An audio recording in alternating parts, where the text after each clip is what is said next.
Hello everyone! Welcome back to my channel. Ako nga pala ay magluluto dyan ng lutong Pinoy. Namimiss ko yung mga lutong Pinoy. Sa bagay, lagi naman kami magluluto ng Filipino food dito.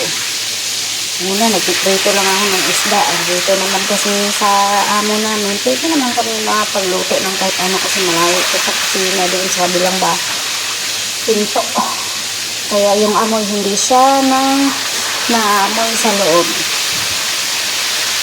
Ganito lang ako sa kusina, nagluluto ng kung ano-ano. Ganyan lang yung atake ko dito.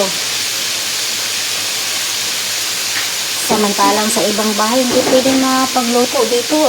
Saktong ano lang, saktong galaw lang sa kusina. Kasi lahat dito pwede. Ako naman kasi dito ang nag-iisa lang sa kusina eh. Kaya okay lang kung ano-anong mga niluluto ko dito. Pwede nga ako dito nagluluto dito ng siupaw, kung ano-ano, basta kung anong maisipan amo nung available sa kusina.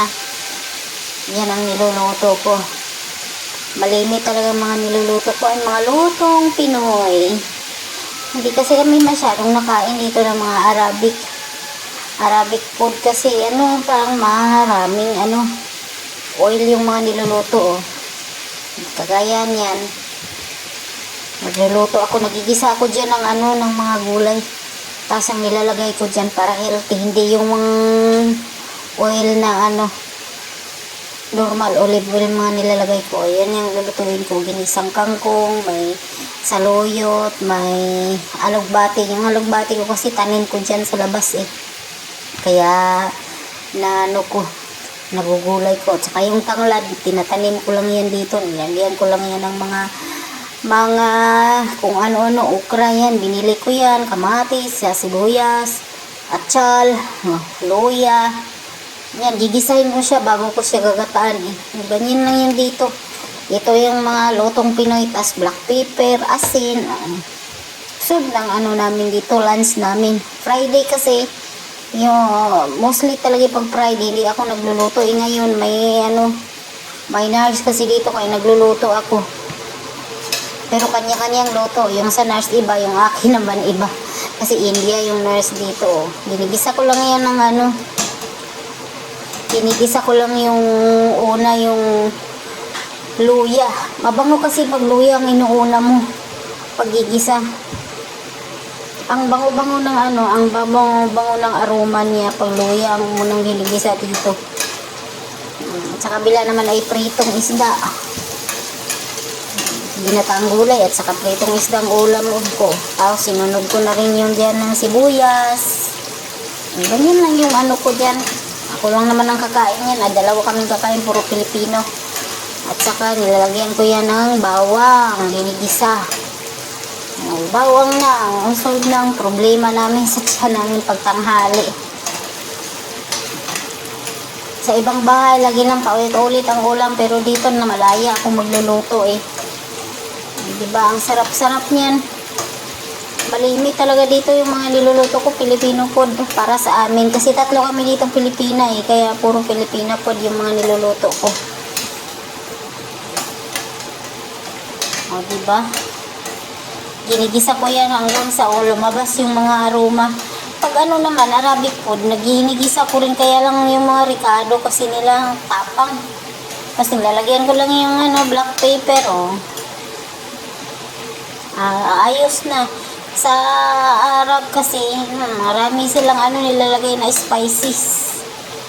Nakalimutan ko i-introduce yung sayote ko. Ganyan lang yung ginigisa, nilalagyan ng sayote kasi kunti lang naman yung gulay namin dyan eh. Pampaano lang yung dahon, mga dahon. Kunti lang kasi ginigisa. Ano ba yun? Antok ako. Diyos ko, nakakapagod pala mag-voice over, no?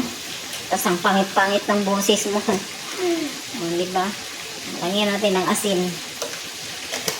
Alam niyo dito sa ibang bansa, ang pagluluto ay laging magic cubes at saka asin lang. Hindi nilalagay ng bitchin. Pero ako, pag nakakita ko ng bitchin sa grocery, namimili, nagkuha ako para masarap din naman. Pero nasanay na ako, bitchin at saka magic cubes lang ang nilalagay. Nagayan yan, nilagyan ko yan ng magic cubes. saka asin. Yun lang yung talagang pampalasa dito. Gigisaw. Diba, ang sarap na ng ulam, ginataan. Alam nyo dito ngayon, nagkaubusan ng ano, gata. Dito sa ano, sa Almira, wala nang ano eh, walang gata masyadong ano. Laging out of stock ang mga ano, gata. Kaya ang binibili ko yung gatang powder, yung ano, milk talaga niya, wala.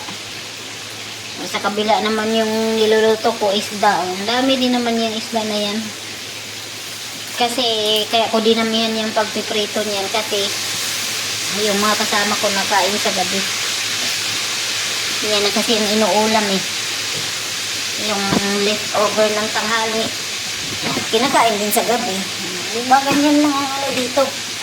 Pag gusto mo talagang kumain, hindi na kasi nagluluto dito sa gabi kaya yung leftover ng tanghali, yan yung kinakain sa umaga. Ay sa umaga at saka sa gabi.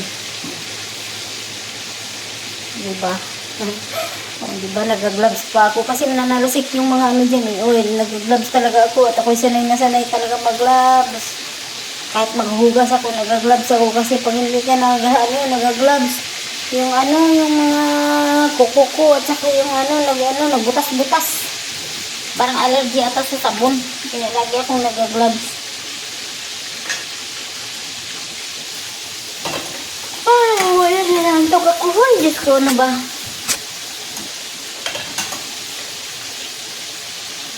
Hinihintay ko lang maluto. Sinusunod ko na yung ano, may ano ako dyan, yung okra.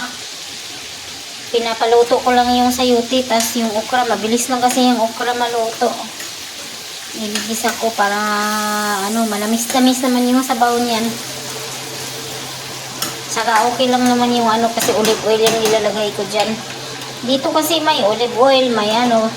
Yung olive oil kasi dito nilalagay lang sa salata. Eh po, pag inigisa ko, pag nagigisa ako dito, olive oil yung nilalagay ko kasi marami dito, libre lang. Pag wala, mauubusan, magbibili sa grocery, pero pag wala, libre lang.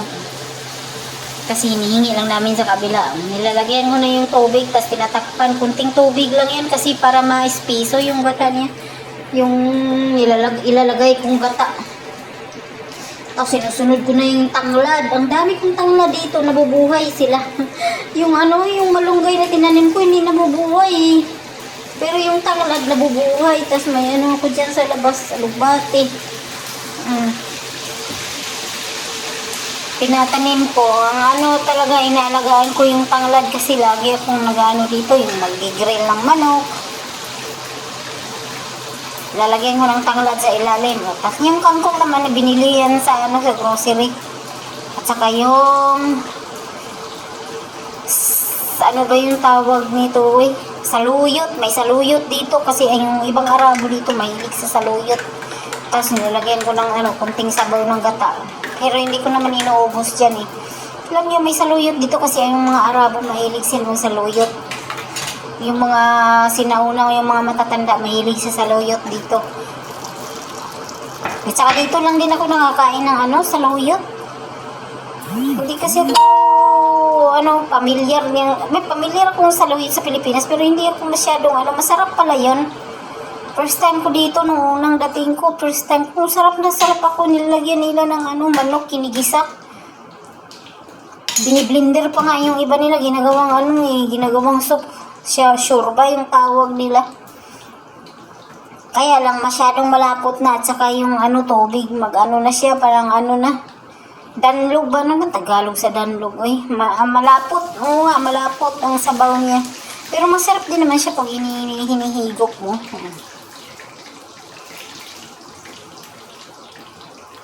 Yan, sa kabila uluto na yung ano po, isda. O, diba? Ganyan lang yung ano ko dito. Kasi yung mga amo namin, lalabas sila sa pag Friday, lalabas sila, hindi nagluluto. At saka, ano, kakain doon sa kapatid ni Sir. Ay, sila madam dito, pag ano, tanghali. May mga ano sila ipagkain na ino-order. Kaya hindi ako nagluluto masyado, 3 bata lang nilulutoan ko. Pag ano, pag nagluluto pa ako kay madam, may problema ni madam, maano. Ma-issue siya sa pagkain, lalo pag hindi niya gusto, ma-issue siya. Ang hirap din pala no magbo-voice over. Kung saan-saan nakakarating, di ba? Nilalagay ko na yung gataang natira para sure ball talaga na masarap talaga yan, Pinapakuluan ko lang yung tangkong, half cook lang yung tangkong na yan, mga dahon-dahon half cook lang para crispy pa pag kinakain siya. Crispy pa. Di ba ang sarap niyan nang nilalagay ko lang diyan asin at saka yung magic cubes. Wala nang bitsin-bitsin sa Pilipinas pa. Ang dami-daming bitsin-bitsin. Dito wala. Ang ganyan lang palang technique niya. Nakita ko lang sa mga nagluluto sa kabilang bahay. Yung mga ibang lahi. Naglalagay lang sila ng magic cubes. Magic cubes yung tawag nila sarap. Alam mo, type ko talaga yung gata. Diba? Luto na siya. Tapos, yung prito, crispy. Sarap yan. Lagyan ng lemon. Sure ball na. Ang tanghalian namin. Hindi na magugutom. Diskarte lang ang kailangan dito. Ang mga manok lagi ang ulam. Diskarte lang. Tapos, lagyan ng chili flakes. Para may kunting hanghang. Hindi ko nilalagay sabay na pagluto para hindi masyadong mangang. Yun lang, ganyan lang. Diba? Hirit pa talaga yung ubo ko. Masarap din pag may maanghang-anghang ng konti, diba? Sarap na, solve na ang tanghalian ko. Hanggang dito na lang. Thanks for watching.